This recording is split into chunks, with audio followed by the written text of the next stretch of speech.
जमात इस्लामी ने पीटीआई एहतजाज पर वफाकी वज़ीर दाखिला मोहसिन नकवी के इस्तीफे और जुडिशल कमीशन के क़याम का मुतालबा कर दिया। लाहौर में प्रेस कॉन्फ्रेंस करते हुए अमीर जमात इस्लामी हाफिज नईमुर रहमान ने कहा कि आइन में इंसानी, जमहूरी और सियासी आज़ादियाँ मौजूद हैं, लेकिन हुक्मरान तबका ये चाहता है कि वो पूरे मुल्क को सियासी वर्कर्स के लिए नो गो एरिया बना दे। आइन मौजूद है, आइन में इंसानी हुकूक मौजूद हैं, जमहूरी आज़ादियाँ मौजूद हैं, सियासी आज़ादियाँ मौजूद हैं।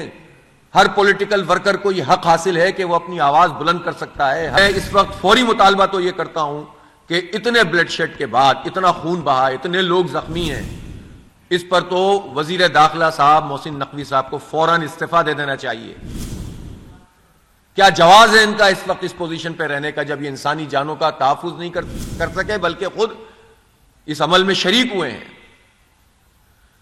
जुडिशल कमीशन बनना चाहिए, बाएतमाद जुडिशल कमीशन जिस पर इत्तेफाक हो, और वो जुडिशल कमीशन इस पूरे वाक़े की तहकीकात करे।